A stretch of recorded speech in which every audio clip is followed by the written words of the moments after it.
The 2012 Democratic National Convention was a gathering, held from September 4 to September 6, 2012, in Charlotte, North Carolina, in which delegates of the Democratic Party chose the party's nominees for president and vice president in the 2012 United States national election. On April 3, 2012, President Barack Obama won the Maryland and District of Columbia primaries, giving him more than the required 2,778 delegates to secure the presidential nomination. He had previously announced that Vice President Joe Biden would be his vice presidential running mate in his re-election bid. Choice of Charlotte for convention site. First Lady Michelle Obama announced on February 1, 2011, in an email to supporters that Charlotte, North Carolina, had been chosen as the site for the 2012 convention.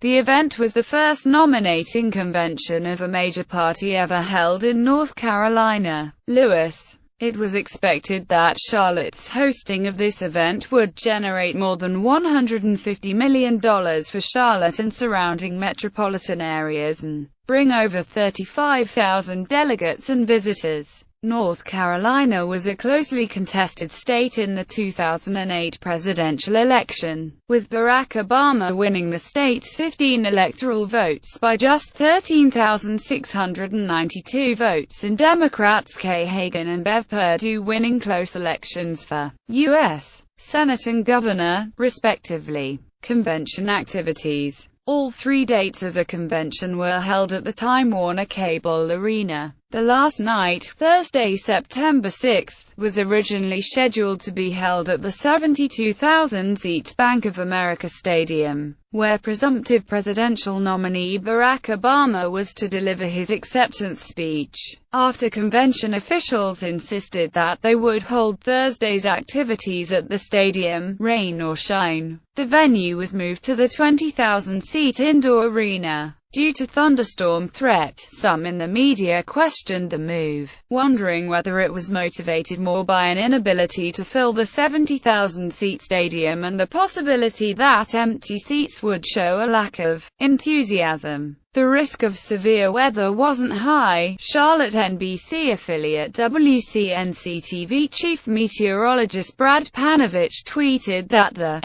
ever threat is almost zero Thursday night and chance of rain is 20%, adding, "It's a simple question. If you had a Panthers game, concert or soccer match with a 20% chance of storms, would you cancel 24 hours prior?" The date of Obama's acceptance speech caused the National Football League to move the kickoff game, normally on a Thursday, to Wednesday, September 5 to avoid a conflict. This in turn caused the DNC to move Joe Biden's vice presidential acceptance speech, normally held the day before the presidential acceptance speech, to Thursday, before Obama's speech, to avoid a conflict with the NFL game. Tuesday, September 4, Julian Castro and Michelle Obama in the opening session on September 4. The keynote speech was delivered by 37-year-old San Antonio Mayor Julian Castro. In his speech, Castro stated that the Romney-Ryan budget doesn't just pummel the middle class. It dismantles it. It dismantles what generations before have built to ensure that everybody can enter and stay in the middle class, and that now we need to make a choice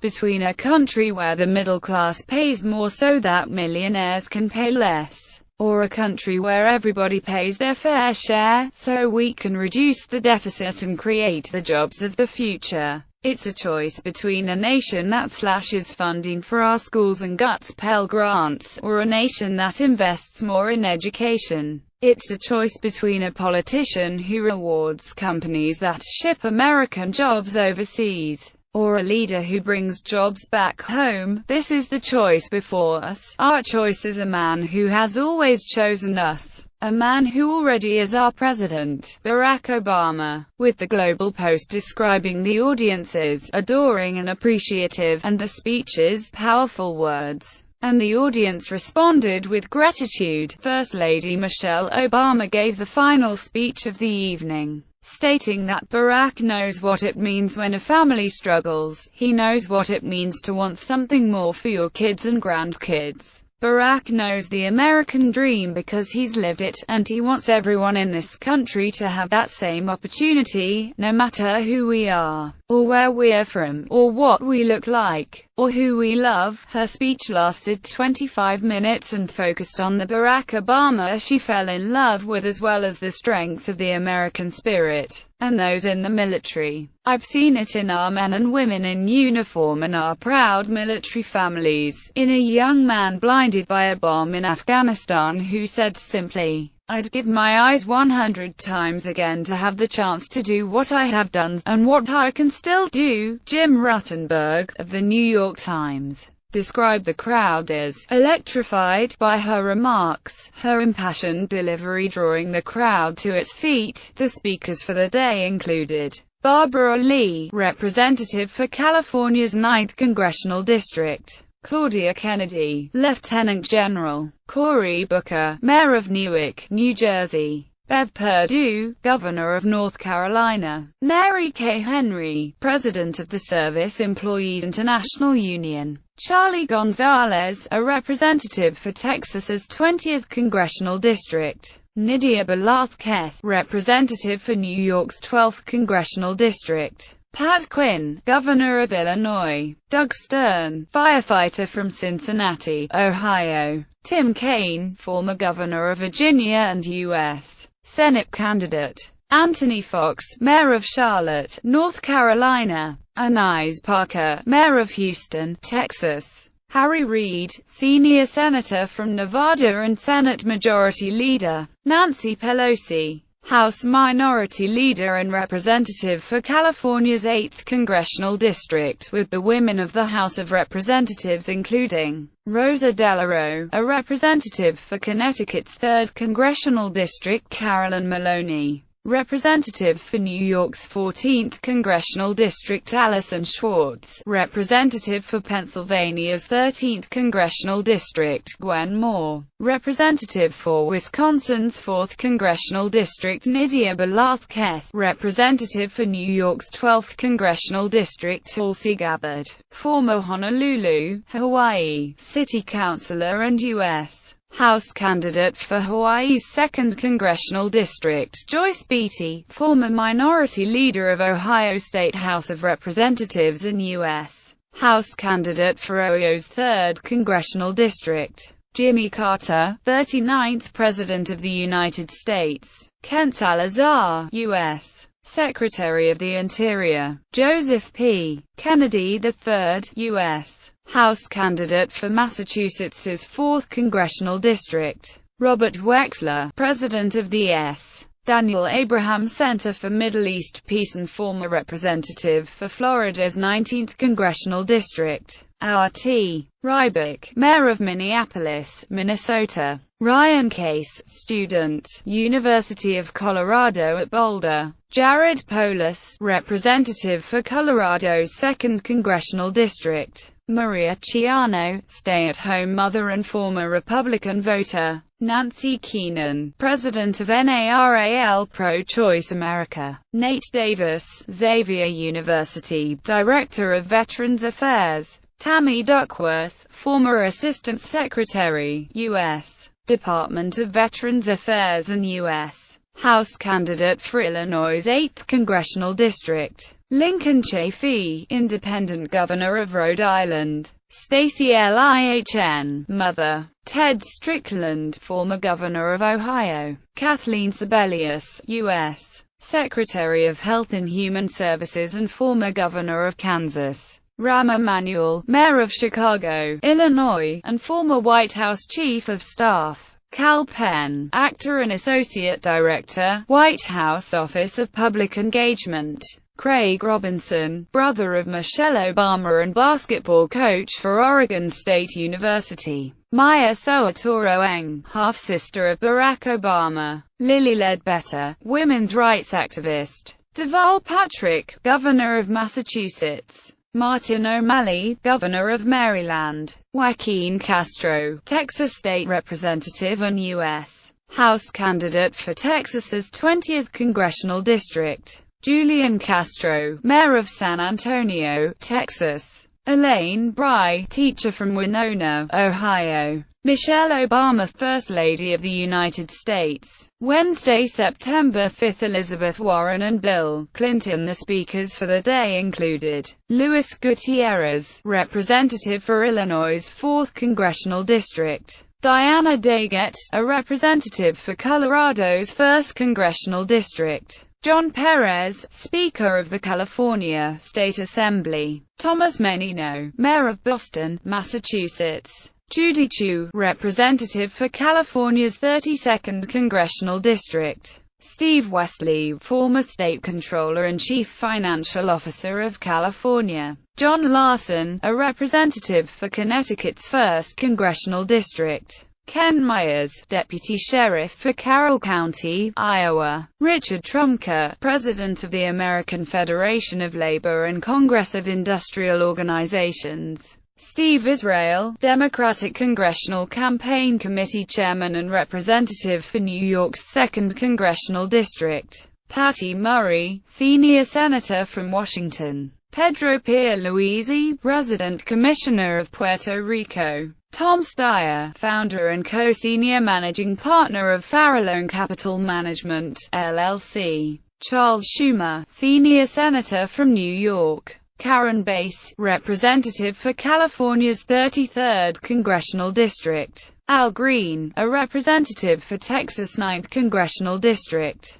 Emmanuel Cleaver, a representative for Missouri's 5th Congressional District. Dannel Malloy, governor of Connecticut. Denise Juneau, Montana State Superintendent of Public Instruction. Nancy Pelosi, House Minority Leader and Representative for California's 8th Congressional District. Tom Vilsack, U.S. Secretary of Agriculture. Barbara Mikulski, Senior Senator from Maryland. Arne Duncan, U.S. Secretary of Education. Johanny Adams, student. Jim Hunt, former governor of North Carolina. Elizabeth Bruce, mother with endometriosis. Cecile Richards, president of Planned Parenthood Federation of America. Steny Hoyer, House Minority Whip and representative for Maryland's 5th Congressional District. Ed Maher, Vietnam War veteran. Eric Shinseki, U.S. Secretary of Veterans Affairs and former Chief of Staff of the United States Army.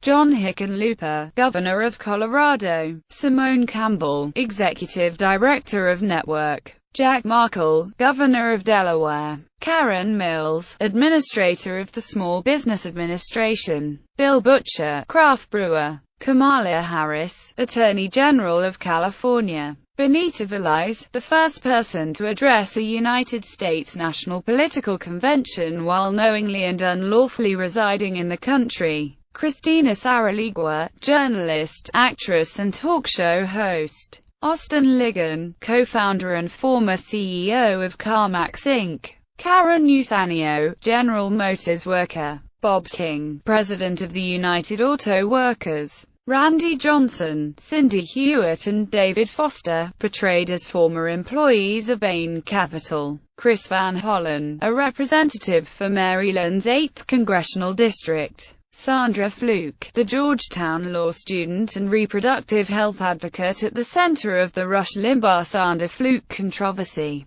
Jim Sinegal, co-founder and former CEO of Costco. Elizabeth Warren, U.S. Senate candidate for Massachusetts. Antonio Villaraigosa, Mayor of Los Angeles, California and Chairman of the 2012 Democratic National Convention. Bill Clinton, 42nd President of the United States. David Foster was identified as a former employee of Bain Capital, advertised as an employee of GST Steel during Bain's acquisition of the then-bankrupt company in 2001, after Romney had taken a leave of absence for the company. Foster, however, was never a GST Steel employee. Instead, He was an employee of the United Steelworkers of America assigned to organize the local chapter of the union. Nomination of Obama. Bill Clinton officially nominated Obama for re-election, and Obama was nominated unanimously by the 5,556 delegates of the convention. During the roll call, Mississippi delayed its vote so Ohio could give Obama the nomination, putting the tally over the top of 2,778 votes. The roll call continued while delegates started to leave and ended with Wyoming casting its votes in an almost empty hall. Platform vote and controversy. The original 2012 party platform caused controversy after it was written, because the typical invocations and references to God and God-given rights were omitted, and language affirming the role of Jerusalem as the capital of Israel was removed. On Wednesday, September 5, former Ohio Governor Ted Strickland introduced an amendment on the floor of the convention to reinsert language invoking God and recognizing Jerusalem as Israel's capital. Convention Chairman Antonio Villaraigosa put the amendment to a voice vote requiring a two-thirds majority for passage. After the first vote was indecisive, Villaraigosa called for a second vote, which was again met with an equal volume of ayes and noes. A woman standing to his left said, "You've got to rule, and then you've got to let them do what they're gonna do." Villaraigosa called a third vote with the same result. Villaraigosa then declared the amendment passed, causing an eruption of boos on the floor. Thursday, September 6, Joe Biden and Barack Obama. Nomination of Biden. Vice President Biden was nominated by voice vote. Speakers. The speakers for the day included Kay Hagan, Jr., Senator for North Carolina; Walter Dalton, Lieutenant Governor of North Carolina; G.K. Butterfield, a representative for North Carolina's 1st Congressional District; David Price, a representative for North Carolina's 4th Congressional District; Mel Watt, a representative for North Carolina's 12th Congressional District;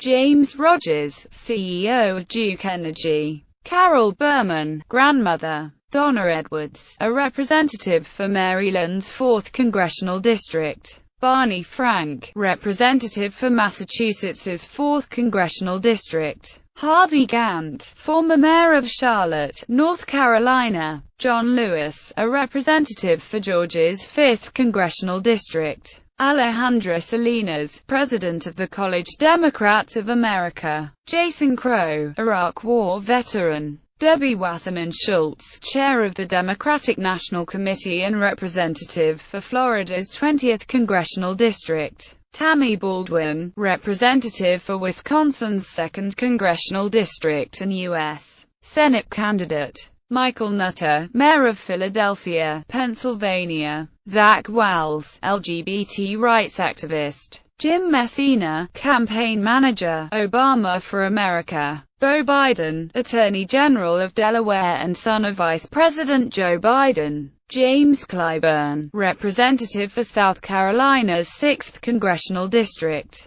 Scarlett Johansson and Kerry Washington, actors; Caroline Kennedy, author and daughter of former President John F. Kennedy; Xavier Becerra, representative for California's 31st Congressional District; Jennifer Granholm, former governor of Michigan; Eva Longoria, actress and Obama campaign co-chair; Brian Schweitzer, governor of Montana; Charlie Crist, former Republican governor of Florida; John Kerry, senior senator for Massachusetts; John Nathman, admiral and Obama campaign co-chair; Angie Flores, student; Jill Biden, Second Lady of the United States; Joe Biden, Vice President of the United States; Michelle Obama, First Lady of the United States; Barack Obama, President of the United States. Pledge of Allegiance. Gabrielle Giffords, former representative of Arizona's 8th Congressional District. Live music performances. James Taylor, Mary J. Blige, Foo Fighters.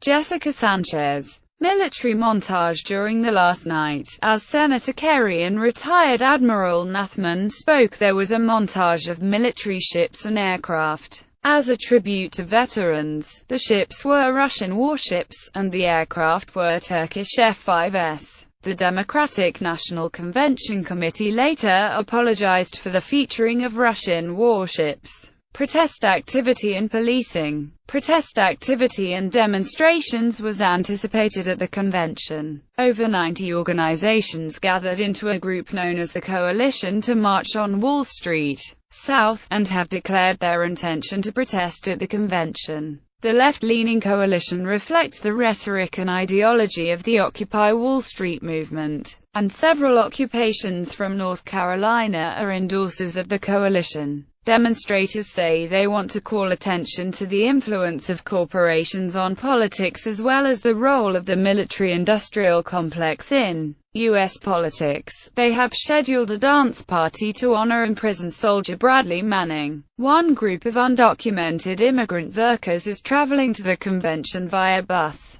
The Undocubus. They risk deportation if they are arrested for civil disobedience. Charlotte has received a $50 million grant from the federal government for convention security. The city plans to spend $25 million on its police force. Some of the money has been allocated to police bicycles, software, and a command center upgrade. The city also plans to spend $937,852 on officers from neighboring forces. In anticipation of protest activity, the City of Charlotte has also passed a variety of new ordinances. These include rules prohibiting camping on public property, restricting the possession and use of a list of different items during and within the boundaries of a declared extraordinary event, permanent markers, backpacks carried with the intent to conceal weapons, cables, bars, projectiles, spray guns, breakable containers capable of being filled with a flammable substance carried with the intent to inflict serious injury, aerosol containers, fireworks, smoke bombs, pepper spray or mace, carried with the intent to delay, obstruct or resist the lawful orders of a law enforcement officer, masks or scarves worn with the intent to hide one's identity while committing a crime, body armor or helmets carried or worn with the intent to delay, obstruct or resist the lawful orders of a law enforcement officer, and police scanners. These ordinances are permanent and will remain effective after the end of the convention. The camping prohibition was used to evict Occupy Charlotte from its encampment in January 2012. A request by Occupy Charlotte to enjoin enforcement of the camping prohibition was rejected by a state court judge in March 2012. The DNC has been designated a national special security event, which means that the Secret Service and Department of Homeland Security will do some of the policing. The Charlotte Police Department will be responsible for the areas outside the convention venues. Police note that it will be relatively easy to surround protesters in the city's downtown business district, which is enclosed by expressway. By contract, the DNC required Charlotte to create a demonstration area for people to exercise their First Amendment rights. Eventually, the city of Charlotte became an open free speech zone with peaceful protests, pickets, and pamphlets throughout the city.